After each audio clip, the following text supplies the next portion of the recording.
안녕하십니까. 메이커스에서 셰익스피어를 가리키는 존계 선생입니다. 본방학 동학교의 여러 학생들과 셰익스피어의 햄릿과 맥베스를 읽었습니다. 시험 준비도 아닌데 2주라는 시간을 오롯이 그 어려운 17세기 영어를 읽고 토론하고 글로서도 써봤습니다.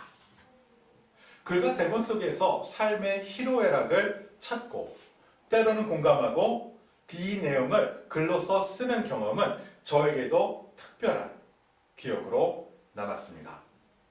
궁금합니다. 21세기 최첨단 아이폰을 쓰는 아이들, 힙합을 듣고 매우 진보적인 미국 교육을 받고 있는 우리 아이들이 400년 전 영국에서 쓰여진 희곡을 보며 기뻐하고 분노할 수 있는 이유는 무엇일까? 우리는 왜 아직도 셰익스피어를 읽어야 할까요? 그 이유를 먼저 생각해 봅니다. 우리의 삶과 문화에는 아직도 셰익스피어의 영향력에서 벗어나지 못하고 있죠. 2013년 우리나라 무대 위에 올라갔던 공연 이름은 줄리엣입니다. 로미오를 배제하고 7명의 다양한 줄리엣가 동시에 무대에 올라 자신의 대사를 읽습니다. 사실주의 줄리엣도 있었고 한국 창작 줄리엣도 있었고 판소리 줄리엣, 힙합 줄리엣, 뮤지컬, 오페라 줄리엣도 올랐습니다. 큰 호평을 받았고 다음 해에는 유럽 투어도 진행됐다고 합니다. 2015년 영국과 프랑스 회사에서 제작한 맥베스라는 영화입니다. 매우 잘 만들어졌고 호평을 받았습니다. 실제로 맥베스를 다 읽고 학생들과 함께 관람했던 영화입니다. 버지니아 울프라는 20세기 위대한 영국 작가가 설립한 호가스 출판사에서는 셰익스피어 400주년 서거를 기념하기 위하여 21세기 뛰어난 작가 8명에게 셰익스피어 재해석을 맡겼습니다. 지금까지 7권이 출간됐고 2021년 마지막 햄릿이 출간된다라고 알려져 있습니다. 2019년 기대작 The Lion King 실사판입니다. 디즈니를 제외한 모든 사람들은 라이언 킹이 셰익스피어의 햄릿을 패러디했다라고 알고 있죠. 학교로 돌아가면 이렇습니다. SAT를 만드는 칼리지 보드에서는 대학 가는 학생들이 반드시 읽어야 될 102권의 책을 선정하였습니다. 총 92명의 작가들이 포함됐고요. 그중 6명이 2권의 작품을 리스트에 올립니다. 한 명의 작가 윌리엄 셰익스피어는 화면에서도 볼 수 있듯이 73번부터 77번까지 총 5권의 희곡을 리스트에 올립니다. 미국의 카먼 코어입니다. 45개 주와 워싱턴 DC에서 카먼 코어를 공식 커리큘럼으로 수용하고 있는데 이 카먼 코어 영어 부분에는 흥미로운 표현이 포함되어 있습니다. Include Shakespeare as well as other authors. 즉, 영문학 작품을 읽을 때 셰익스피어를 포함하고 기타 작가들도 포함한다. 전체 커리큘럼에서 단 한 명의 author의 이름이 등장하는데 그 이름은 다름 아닌 윌리엄 셰익스피어죠.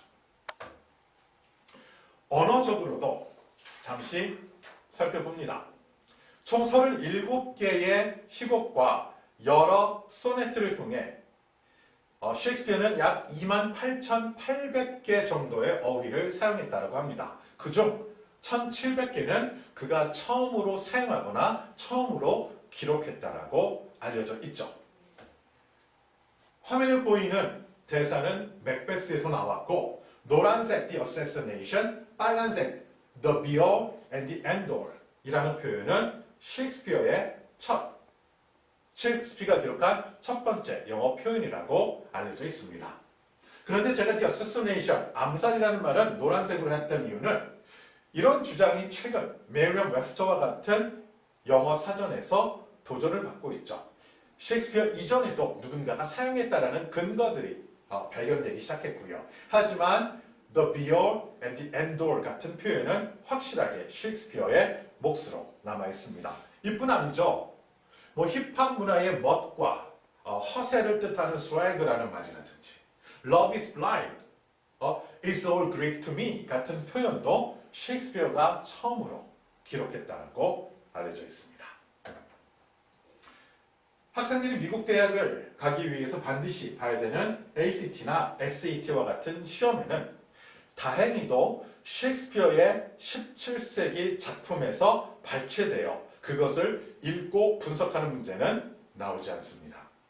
하지만 문학 영역, 사회과학 영역, 자연과학 영역에서도 셰익스피어의 표현, 대사, 아니면 셰익스피어 관련된 내용들이 꾸준히 등장하고 있는 것도 사실입니다.